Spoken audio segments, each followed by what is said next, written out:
नमस्कार मित्रांनो, मराठी कार वर्ल्डमध्ये तुमचं स्वागत आहे. आपल्यासोबत आज आहे होंडा WR-V, एक क्रॉसओव्हर प्लॅटफॉर्म. जेव्हा कॉम्पॅक्ट SUV सारख्या सेगमेंटमधले जेव्हा फीचर्स देतो, त्याचं प्रॉडक्ट काय तयार होतं त्याचं बेस्ट एक्झाम्पल म्हणजे WR-V. आणि आजचा व्हिडिओ याच्यासाठी इन्फॉर्मेटिव्ह राहणार आहे, कारण अनिकेत सर आपल्यासोबत आहे आणि खरंच टेक्निकल आस्पेक्ट काय असतात कार घ्यायच्या आधीचे ते तुम्हाला नक्कीच कळून येतील. सर धन्यवाद तुमच्या वेळेबद्दल मराठी कार वर्ल्डला. सर सर्वात मेन प्रश्न, WR-Vच का बरं? 3.5 वर्ष आधी तुम्ही घेतली, मार्केटमध्ये खूप सारे ऑप्शन्स होते, WR-Vच का बरं? WR-V ह्यासाठी कारण प्राईस सगळ्यात महत्त्वाचा मुद्दा असतो जो इंडियन्ससाठी आणि आपल्या मिडल क्लास फॅमिलीसाठी ज्याचा खरंच विचार करायला पाहिजे.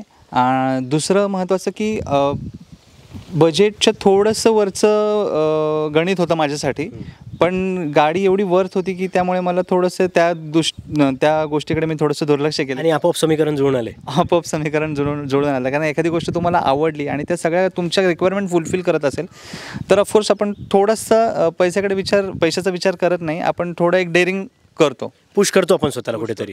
बाकी फीचर्स जे आहेत WR-Vचे त्यामुळे मला खूप गाडीने कन्व्हिन्स केलं इझिली. जसं की तिचं ॲव्हरेज आहे, इकॉनॉमी तिची खूप चांगली आहे आणि सनरूफ आहे, तिला टॉप एंड मॉडेलला सनरूफ येतं. त्याच्यानंतर क्रूज कंट्रोल आहे. जनरली सनरूफ घरातली लहान छोटी मुलंच किंवा म्हणजे तेच मेन कारण आहे. माझ्या मुलामुळेच मी ते माझ्या एक डोक्यात होतं की आपण गाडी घेऊ तर त्याला सनरूफ हवं, कारण हॅशबॅकपासून क्रॉसओव्हर प्लॅटफॉर्मला मला स्विच व्हायचं होतं. क्रॉसओव्हर प्लॅटफॉर्म हे एक महत्त्वाचं कारण आहे. ॲव्हरेज जसं मी म्हणालो, ग्राउंड क्लिअरन्स हिचा जो जुन्या इनोवापेक्षा पण जास्त आहे, 188 mm. आणि बाकी खूप रूमी आहे गाडी, खूप जास्त स्पेस आहे, बूट खूप जास्त मोठी आहे या गाडीचा आणि 1.5 डिझेल इंजिन, त्यामुळे पॉवर पण आहे, त्यामुळे मला खूप इझी. हे सगळे फॅक्टर तुम्ही कन्सिडर केले. आणि मग त्यावेळी मी असा विचार केला गाडी घेताना की मुलासाठी घ्यायची तर सनरूफ असेल तर, आणि आपण आपल्या इच्छा पूर्ण नाही करू शकलो तर निदान मुलांच्या केल्या तर त्यात पण आपल्याला तोच आनंद मिळतो. तर त्यावेळी गाडी घेताना ह्या सेगमेंटमध्ये बाकी कुठल्याच गाडीला सनरूफ नव्हतं आणि ज्या गाड्यांना सनरूफ होतं त्या खूप ओव्हर हाईप्ड वाटत होत्या मला. तर त्यामुळे मी ह्या गाडी कंपनीने केलंच होतं तसं. हां करेक्ट, ही गाडी प्रिफर केली. ह्या बजेटमध्ये सनरूफ आणि जसं मी मगाशी तुम्हाला म्हणालो तर सगळ्या फीचर्स कुठल्याच गाडीत नव्हतं. म्हणजे ह्या सेगमेंटसाठी मला 1.5 डिझेल इंजिन हे खूप पॉवरफुल वाटतं. आणि मी जेव्हा ड्राईव्ह करतो, एक्सप्रेसवे असेल किंवा सिटीमध्ये, तर मे बी ते ड्रायव्हिंग स्किल्स पण असतील ॲक्च्युली. हां, तर मला असं कधी वाटलं नाही की कोणी मला बीट करतं आहे किंवा मला लॅकिंग आहे पॉवरमध्ये मी, तर असं मला कधी वाटलं नाही. तो ईज तुम्हाला गाडी चालवताना मिळून जातो. आणि सगळ्यात महत्त्वाचं, आता मी बाकी गाड्या पण खूप चालवतो वेगवेगळ्या कंपन्यांच्या, तर त्याच्यात मला ह्याच्यात सुपिरियर काय वाटलं की हा स्टेअरिंगचा जो फीडबॅक आहे, म्हणजे पुन्हा त्या ओरिजिनल पोझिशनला येण्याचा जो टेंडन्सी आहे स्टेअरिंगची, ती खूप अमेझिंग आहे. You don't need to do anything. नाही, काहीच करायची गरज नाही. म्हणजे आता मी बलेनो पण चालवतो, तर बलेनोचं पण स्टेअरिंग खूप मला तसं कम्पॅरेटिव्हली हार्ड वाटतं. सगळे EPSच आहेत, पण हिचं स्टेअरिंग फीडबॅक खूप अमेझिंग आहे. मला एक प्रश्न विचारायचा होता, WR-V चूज करताना तुमच्याकडे याला किती वर्ष झाले आता? याला 3-3.5. हां, तेव्हा जस्ट कॉम्पॅक्ट SUV सेगमेंटमध्ये मला असं म्हणायचं बोलबाला चालू झाला होता. ठीक आहे, कारण लोकांना क्रॉसओव्हर तर नाही पण ते SUVचं फील यायचं आणि 10-12 लाखातनं एक सॅटिस्फाईंग गाडी तुम्हाला मिळून जायची, कम्प्लीट फॅमिली कार. जसं मी तुम्हाला म्हणालो की गाडी सिलेक्ट करताना खूप क्रायटेरियाज असतात आणि थोडंसं आपण टेक्निकल असलो तर आपल्याला ते जास्त अवघड जातं, कारण आपण इतर ऑप्शन्स पाहत असतो, आपल्याला बऱ्याच गोष्टी बघायच्या. फिल्टर जास्त लावता ॲक्च्युली. हां, फिल्टर आपण जास्त लावतो. आपल्याला प्राईस मॅटर करते, आपल्याला पॉवर मॅटर करते, त्याच्यानंतर आपण ब्रँड खूप महत्त्वाची गोष्ट असते, सर्व्हिस कॉस्ट महत्त्वाची गोष्ट असते, आणि आपण जे पैसे पे करतो, जसं जरी कोणाला वाईट वाटलं तरी पण हा खूप महत्त्वाचा मुद्दा आहे की आपण पैसे घालवतोय आणि आपण किती पैसे मॅक्सिमम घालवू शकतो आपल्या आवडीसाठी. कदाचित आपल्याला खूप कुठली एखादी प्रीमियम SUV आवडत असेल, पण ऑफकोर्स बजेट हा फॅक्टर आपल्याला पाहावाच लागतो, जो सुरुवातच तिथून होते. WR-V घेताना मला इझी का गेलं की मी ऑलरेडी बलेनोपर्यंतच्या सगळ्या गाड्या वापरल्या होत्या आणि मला एक प्रकारचा थोडासा कंटाळा आला होता आणि मला वेगळ्या प्लॅटफॉर्मवर, जसं म्हणून मी क्रॉसओव्हर प्लॅटफॉर्म हे केला आणि बजेटमुळेच मी SUVमध्ये कदाचित गेलो नसेल. पण WR-V ज्या प्राईजमध्ये मला मिळाली त्या प्राईजमध्ये मला सगळ्याच फीचर्स मिळाल्या, म्हणजे एक मिनी SUVचा फील मिळतो त्याच्यामध्ये. एक्झॅक्टली. सनरूफपासून सगळ्या गोष्टी आहेत, क्रूज कंट्रोलपासून सगळ्या गोष्टी आहेत, पॉवर आहे आणि मला डिझेलच गाडी हवी होती. म्हणजे मी नेक्सॉन आणि WRVला खूप कम्पेअर केलं होतं. क्रेटा एक कम्पॅरेबल ऑप्शन होता, पण क्रेटा थोडं ओव्हरहाइप मला वाटलं आणि तुम्हाला कारच ओव्हरहाइप प्राईस मला ओव्हरहाइप वाटली आणि त्यावेळी क्रेटाला सनरूफ नव्हतं. नेक्सॉनला पण नेक्सॉनला पण तेव्हा नव्हतं, पण त्यांच्याकडे ऑप्शन होता डीलरकडून की ते करून देत होते. पण त्यावेळी झालं असं की टाटाची जी इमेज पहिल्यापासून कमर्शियल व्हेकलसाठी चांगली आहे, तर त्यांचं कार्समध्ये ते एवढे त्यांची बिल्ड क्वालिटी तेव्हा नव्हती. आत्ता त्यांची खूप चांगली आहे बिल्ड क्वालिटी, पण तरीसुद्धा ते नेक्सॉन वगैरे याचं क्रेडिट आपण JLRला दिलं पाहिजे. करेक्ट. तर तेव्हा त्यांनी सुरुवात झाली होती ती मेकओव्हरची त्यांच्या टाटाच्या, म्हणून एक तो ऑप्शन मी ट्राय करत होतो. पण मेकओव्हरच्या त्या ट्रान्झिशनमध्ये the product can be trustworthy, कारण आधी तुमची हिस्ट्री वेगळी असते. एक्झॅक्टली. कारण आपलं कसं आहे की आपल्याला जी आपली इमेज झालेली असते एखाद्या गोष्टीबद्दल, ती फार पटकन बदलत नाही. जोपर्यंत आपण कोणीतरी मित्रांमध्ये घेतली, आपण यूज करतोय, मग त्याच्याकडनं रिव्ह्यूज ऐकतोय, आपल्याला असं फार ते गरजेचं असतं की आपल्याला कोणीतरी सांगितलं पाहिजे, नाही तू हे घे, गो फॉर इट, तरच मग आपण ते डेअरिंग करतो. आणि असे कमी मित्र असतात जे तुम्हाला म्हणतात की हे प्लीज करू नको, तू करू नको. खूप कमी लोक असतात. आणि WRVच्या बाबतीत असं निगेटिव्ह पॉईंट्स मला काही तेव्हा जाणवलेच नाहीत. त्यामुळे एक मला खूप इझी गेलं ते. एकतर मला 12-12.5 लाखामध्ये ती गाडी मिळाली आणि व्हेअरॅज बाकी गाड्या 15-16च्या पुढे प्राइसेस होत्या त्याच्या. आणि बाकी माझ्या इच्छा सगळ्या पूर्ण होत होत्या. क्रॉसओव्हर प्लॅटफॉर्मच्या एक मिनी SUVचा फील येणं, बाकी ॲव्हरेज वगैरे या गोष्टी, आणि तिचं लुक पण मला एक छान वाटतो. आणि सगळ्यात महत्त्वाचं म्हणजे काय की ह्या गाडीला ज्या काचा आहेत, म्हणजे विंडशिल्ड असेल किंवा बाकी, त्या खूप अशा मोठ्या आहेत साईजमध्ये. त्यामुळे जेव्हा लॉंग ड्राईव्हला आपण जातो, मोठा प्रवास असतो, त्यावेळी असं बोर नाही होत, एरी फील होतं मस्त. हां, एरी फील होतं. बऱ्याचदा काय होतं की काचा छोट्या असल्या ना की प्रवाशांना पण म्हणजे जे क्लस्ट्रोफोबिक होतच मागे तर नक्कीच होतं. तर ते एक याच्यामध्ये. त्यानंतर हे पण त्यांनी इथे दिलेलं आहे ना की ते टर्निंगला खूप गरजेचं असतं. म्हणजे जो हा पिलर ब्लाइंड स्पॉट क्रिएट करत नाही, त्यामुळे ग्लास खूप आहे. आणि याचा क्वार्टर पॅनल खूप चांगल्या क्वालिटीचा, चांगल्या डायमेन्शनचा दिला. मागे पण तुम्हाला म्हणजे WRVमध्ये तुम्हाला इथे छोटे मिरर लावायची गरज पडत नाही ब्लाइंड स्पॉट क्लिअर करायला. अगदी. आता होंडाच्या इंजिनबद्दलचं जेव्हा मेंटेनन्स कॉस्ट येते, खूप सारे लोक खूप सॅटिस्फाईड आहे, कारण एक पर्टिक्युलर अमाऊंट जशी फोर्ड देते तेवढीच अमाऊंट तुम्ही 3 वर्षांनी 4 वर्षांनी त्या पर्टिक्युलर इंजिनला देता. तुमचा एक्सपिरियन्स काय आहे सर्व्हिस कॉस्टचा? सर्व्हिस कॉस्ट खूपच कमी आहे या गाडीची. म्हणजे मी जसं मगाशी पण म्हणालो की बलेनोची सर्व्हिस कॉस्ट मला जर मेजर सर्व्हिसिंगची एक 9 ते 10 हजार येत असेल, तर मला WRVची सर्व्हिस कॉस्ट आत्तापर्यंत मॅक्सिमम 7,000 वगैरे आलेली आहे. म्हणजे आपण जे मेजर सर्व्हिसिंग म्हणतो 10,000, 20,000, 40,000, ज्यामध्ये अगदी ड्रेन नटपासून सगळ्या गोष्टी बदलल्या जातात. मला तर माहिती आहे तुम्ही किती चालवली. एकदा प्रेक्षकांनाही सांगा की तुम्ही किती वर्षात किती कार चालवली. 3 वर्षामध्ये मी ही गाडी जवळजवळ 48,000 किलोमीटर चालवली आहे, जे कंपनीने दिलेल्या सजेस्टेड कॅपपेक्षा जास्त आहे. आणि अजूनही कार जशाच तशी आहे. आणि 3 वर्षांतर सर सांगतायत की फक्त 7,000 रुपये खर्च येतो आहे. So you are obviously very happy with the. Yes, I am very happy with the service cost. मला दुसरं विचारायचं आहे, लाँग रूटसाठी ह्या इंजिनबद्दल तुम्हाला कुठले काही कंप्लेंट होत्या? नाही, ॲब्सोल्युटली नाही. मी आजपर्यंत ही गाडी खूप लांबपर्यंत गेलो. मी पूर्ण साऊथ या गाडीमध्ये केलेलं आहे. म्हणजे मी स्ट्रेच एखादी टूरवर गेलो विथ फॅमिली, तर मी ऑलमोस्ट 4,000-5,000 कंप्लीट करून आलेलो आहे. तसंच मी नॉर्थमध्ये पण. आणि माझं सतत गावाला जाणं असतं, तर तिथे मला जाऊन येऊन 700 किलोमीटरचं रनिंग होतंच. म्हणजे मी एक्सप्रेसवे असो किंवा सिटी असो, मला कधीच ताकदीच्या बाबतीत किंवा मेंटेनन्सच्या बाबतीत कुठे ब्रेकडाऊन असं काहीच कमी नाही वाटले, कधीच कमी नाही. आणि आजपर्यंत असा कधीच अनुभव नाही आला. 364 लिटरची बूट स्पेस खूप होती, कारण जेव्हा ही WRVमध्ये कोणी कम्पेअर करू शकत नव्हतं कुठल्या स्पेसिफिकेशनमध्ये, ते होती हिची बूट स्पेस. जर आपण खरंच कॉम्पॅक्टिव्ह सेगमेंटमध्ये कम्पेअर करताय तर सर्वात जास्त बूट स्पेस हिने दिली आहे. तिथे तुम्हाला कसं हे व्हायचं, कारण बूट स्पेस एक खूप मोठा फॅक्टर असतो. माझं जसं वापर सिटीमध्ये जास्त आहे, तसंच माझं बाहेर पण आहे.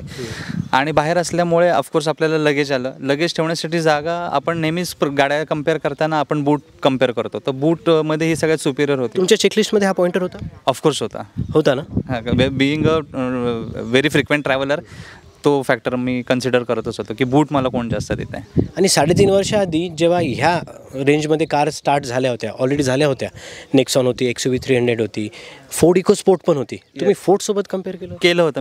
मी फोर्ड इकोस्पोर्ट बरोबर पण कम्पेअर केलं होतं. पण पुन्हा तोच विषय आला की त्याला सनरूफ नव्हतं त्यावेळी. मला वाटतं की हा माइलस्टोन आपण म्हणू शकतो किंवा एक मापदंड असा या गाडीने लावून दिला की तुम्ही या सेगमेंटमध्ये किंवा या बजेटमध्ये सनरूफ देऊ शकता. आणि बिलीव्ह मी, ह्या गाडीने तो मापदंड लावून दिला आहे की ह्या गाडीपासून बाकी कंपन्यांनी हा धसका घेतला असेल कदाचित, की होंडा WRVमध्ये सनरूफ देत आहेत ॲक्च्युली. आणि मग आपण पण पण का बरं नाही? मुळामध्ये काय आहे की भारतामध्ये जे कार वापरणारे लोक आहेत मेजॉरिटी लोक हे मारुती प्रिफर करतात. रिअल स्टॅट बघितले तर 54% आजही मारुतीने मार्केट कॅप्चर करून ठेवलेलं आहे. येस, मारुतीने खूप मोठं एक भारतीय मार्केट कॅप्चर केलेलं आहे. कारण लोकांचा असा अजूनही समज आहे की होंडा असेल, फोर्ड असेल, ह्या सगळ्या कंपन्यांच्या गाड्या घ्यायच्या म्हणजे सर्व्हिस कॉस्ट त्यांची खूप असते, खूप मेंटेनन्स असतो, एक असं उगाचच डिझेल इंजिन खूप. पण ह्या गोष्टी आता राहिलेल्या नाही आहेत. डिझेल आणि पेट्रोलमध्ये कम्पेअर केलं तर डिझेललाही काहीही मेंटेनन्स नाही. तुम्ही रेग्युलर सर्व्हिसिंग करत राहिलात तर काही प्रॉब्लेम येत नाही. मारुतीचं एक टिपिकल क्लायंट बेस आहे की ते मारुतीशिवाय दुसरीकडे कुठे जात नाहीत. मी पण त्यामध्ये होतो, कारण इथून मागे मी मारुतीच्याच गाड्या वापरत होतो. पण होंडाबद्दलचं प्रेम, टोयोटाबद्दलचं प्रेम हे आपल्याला नेहमीच असतं. नेहमीच हे मोठे ब्रँड आपल्याला आकर्षित करत असतात. पण आपल्याला असा एक समज असतो की त्या गाड्या महाग असतात किंवा त्यांची सर्व्हिस कॉस्ट जास्त असते. पण जसं जसं आपण अभ्यास करत जातो किंवा आपल्या अवतीभोवती जे फ्रेंड्स असतात, लोक असतात, त्यांच्याकडनं आपण रिव्ह्यूज घेतो, तर आपल्याला कळतं की नाही, आपण ट्राय करू शकतो. आणि नंतर मग जास्त अभ्यास केल्यानंतर आपल्याला आपण ॲश्युअर होतो की नाही, ही गाडी आपण घेऊ शकतो. इकोस्पोर्टबद्दल तुम्ही मला विचारलं. इकोस्पोर्टबद्दल मी कम्पेअर करतच होतो ही गाडी. ऑफकोर्स जसं मी नेक्सॉनबरोबर केलं, क्रेटाबरोबर केलं, तर इकोस्पोर्ट ही खूप पॉवरफुल गाडी आहे आणि तिचा पत्रा वगैरे म्हणजे सेफ्टीच्या बाबतीत, सिक्युरिटीच्या बाबतीत ती प्लस वाटते मला ह्या गाडीच्या तुलनेत. पण परत काय होतं की फोर्ड थोडंसं महाग आहे आणि त्यात सनरूफचा एक ऑप्शन होता. मायलेज हा खूप मोठा फरक आहे, कन्सर्न होता, खूप कन्सर्न पण होता आणि दोन्ही गाड्यांमध्ये खूप मोठा डिफरन्स आहे. इकोस्पोर्ट एवढं ॲव्हरेज देत नाही, ही गाडी मला प्रचंड ॲव्हरेज देते.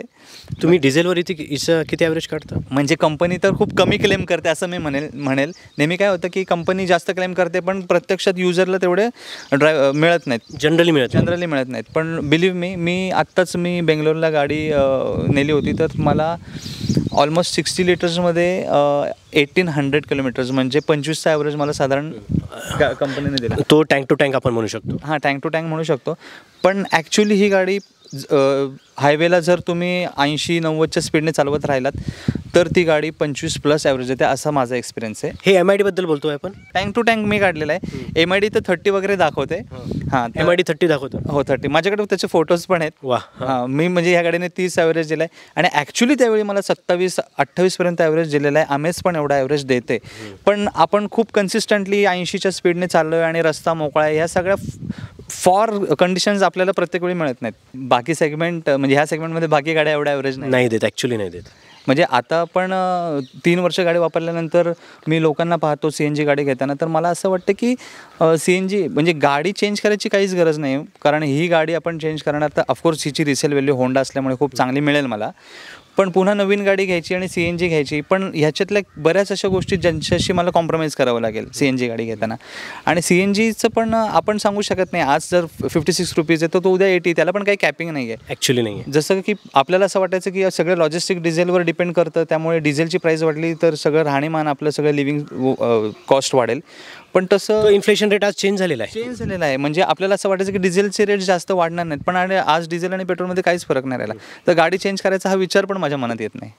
कारण तुम्ही ह्या गोष्टीबद्दल पर्टिक्युलरली ॲव्हरेजबद्दल आणि बाकी सगळ्या फीचरबद्दल सॅटिस्फाईड आहातच. करेक्ट. कदाचित हिला जर ॲव्हरेज कमी असलं असतं तर मी नक्कीच विचार केला असता. पण मला या गाडीच्या बाबतीत असं कुठलीच गोष्ट नाही की जी मी म्हणजे सॅटिस्फाईड नाही आहे. एवढ्या प्रश्नानंतर विचारायला नाही पाहिजे निगेटिव्ह पॉईंट काय आहे, पण काही तर असेल असं मला वाटतं. नाही, कंपनीने खूपच जास्त मेहनत घेऊन ही गाडी बनवली आहे. पण कसं आहे की आपण एक थर्ड पर्सन म्हणून जर पाहिलं, गाडी माझी आहे म्हणून मी तिच्याबद्दल चांगलंच बोलेलं असं नाही. काही निगेटिव्ह पॉईंट्स असतात. हिचं ॲल्युमिनियम इंजिन आहे. ॲल्युमिनियम इंजिन असल्यामुळे त्याला व्हायब्रेशन्स जास्त आहेत. आणि सगळ्यात महत्त्वाचा एक निगेटिव्ह पॉईंट मला असं वाटतो की तुम्ही केबिन आयसोलेशनचा जर विचार केलात की आपण पूर्ण सगळ्या काचा लावल्यात तरीसुद्धा बाहेरचा आवाज येणं जे आहे तर ते केबिन आयसोलेशन ह्याच्यात मिसिंग आहे. तर हे जे आपण इन्सुलेशनबद्दल तुम्ही आत्ता बोलले, आपण हे कन्सिडर नाही करू शकत की being a diesel engine we can consider that? नाही, असं नाही आहे की बाकी पण गाड्या ज्या आहेत डिझेलच्या त्यांचं पण नॉईज आहे, सगळं आहे, पण त्याचं जे केबिन आयसोलेशन आहे ते चांगलं आहे. म्हणजे बाहेरचा आवाज खूप कमी येतो, ह्याच्यात थोडा येतो, पण तुम्हाला सवय झाली तर तुम्हाला काहीच वाटत नाही. आणि टायर व्हायब्रेशन पण तुम्हाला जाणवत असतील? कॉन्क्रीट रोडवर आपण जर ओव्हर स्पीडिंग करत असू तर मग टायर व्हायब्रेशन्स येतात, पण ते खूपच कमी लोकांना ते नोटीस होत असेल. इंटरव्ह्यूच्या शेवटी काही प्रश्न मला विचारायचे होते. WRV तुम्हाला जर आज 3.5 वर्षांतर कम्पेअर करायची गरज भासली असती किंवा तुम्हाला जर आज कुठली कार प्रिफर करायची असती तर परत तुम्ही होंडासोबतच गेले असते, कारण तुमचं क्रॉसओव्हरचे कॅल्क्युलेशन खूप क्लिअर होते. आज मला चूज करायचं असेल तर मी पुन्हा क्रेटाचा विचार नाही करणार, कारण मला क्रेटाचं जे जुनं मॉडेल होतं त्याचं डिझाईन जास्त आवडतं टू बी ऑनेस्ट. नवीन इंजिन थोडं मला मस्क्युलर. आणि सरांचं पर्सनल मत आहे, तुम्ही तुमचं पर्सनल मत मांडू शकता. ऑफकोर्स नवीन क्रेटा आहेच, टेक्निकली ती साऊंड आहे, पण तिचं लुक मला एवढा मस्क्युलर वाटत नाही. मग सेल्टॉसचा विचार करू शकतो. एक्झॅक्टली आपल्या लायकिंग्स काय आहेत आणि आपली रिक्वायरमेंट काय आहे या गोष्टी खूप मॅटर करतात. पर्सन टू पर्सन ह्या गोष्टी व्हेरी होतात. कोणाला त्या गाडीचा लुक आवडतो, मग ते कदाचित टेक्निकल स्पेसिफिकेशन एवढे बघणार पण नाहीत. काही लोक भारतातल्या गाड्याच बघत नाही. एक्झॅक्टली, काही लोक तसंही आहे. काही लोक फक्त भारताच्याच मारुतीच्या गाड्या असं पाहतात, असं पण असतं. काही लोकांना लुक इम्पॉर्टंट आहे, काही लोक ॲव्हरेज किती देते, काही लोक प्राईस किती आहे, ह्या गोष्टी खूप मॅटर करतात काही लोकांसाठी.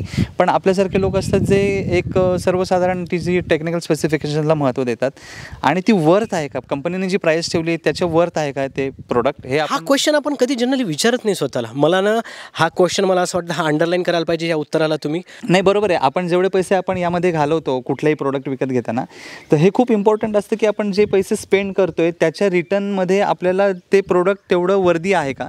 तर ते फार इम्पॉर्टंट आहे माझ्या दृष्टीने. आणि प्रत्येक म्हणजे व्ह्युअर्सला मी सांगायला आवडेल इथे की प्रत्येकाने हा विचार करणं खूप गरजेचं आहे. जसं गाडीची सेफ्टी आहे किंवा तिचं मायलेज आहे, तिचा लुक आहे, पण ह्या सगळ्या गोष्टी आपल्याला मिळतात. फीचर्स बऱ्याचदा असं होतं की सेफ्टी कुठेतरी कमी असेल, पण मारुतीच्या काही गाड्यांमध्ये मी असं पाहिलं आहे की त्यामध्ये फीचर्स त्यांनी खूप दिलेले आहेत. म्हणजे मिरर ऑपरेट होत असतात ऑटोमॅटिकली, किंवा टेप खूप चांगल्या क्वालिटीचा असेल, किंवा एक इंटिरियरचा असं लॅविश फील येतो. पण इंजिन कुठेतरी लॅकिंग असतं. तुम्ही VWच्या गाड्या पाहिल्या तर त्यांच्यामध्ये फीचर्स खूप कमी असतात, पण सेफ्टीच्या बाबतीत त्या खूपच जास्त पॉवरफुल आहेत आणि त्या सगळ्यांना बीट करतात. हां, म्हणजे अपहोल्स्ट्री चांगली आहे, सेंटर कन्सोल चांगला आहे, एक क्लस्टर खूप असं अट्रॅक्टिव्ह आहे, त्यातल्या लाईट्स ॲम्बियंट फील दिलेला आहे. पण प्रत्येक वेळी ह्या गोष्टींना आपण सेफ्टीच्या खाली डावलून आपण बळी पडून चालणार नाही.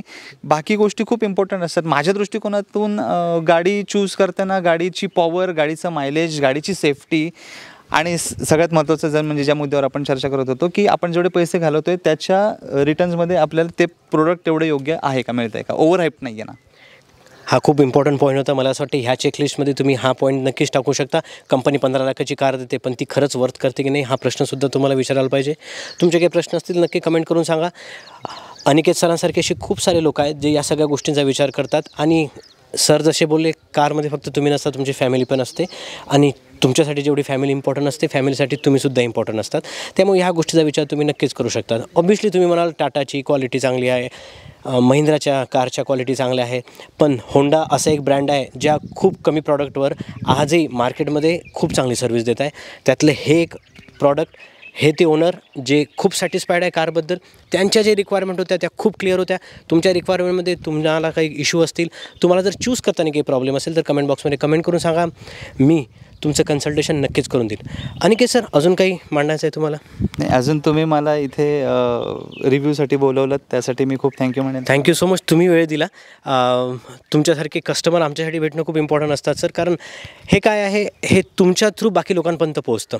WRV तुम्ही घ्यायचा विचार केला तेव्हा लोक आजही घेतात. खूप असे कमी लोक आहेत ज्यांचं ठरलेलं असतं की मला फोक्सवॅगनसोबतच जायचं आहे, मला फोर्डसोबतच जायचं आहे. पण पर्टिक्युलर कारच्या मागे जायचा दृष्टिकोन फक्त फीचर्स असू शकत नाही, 10 गोष्टी असू शकतात ज्या अनिकेत सरांनी खरंच क्लिअर करून दिल्या आहे. Aniket sir, thank you so much तुमच्या वेळेबद्दल. So much. मराठी कारवाला लाईक करा, शेअर करा, सबस्क्राईब करा. भेटूया नवीन व्हिडिओमध्ये नवीन माहितीसोबत. धन्यवाद. And don't forget to click the bell icon.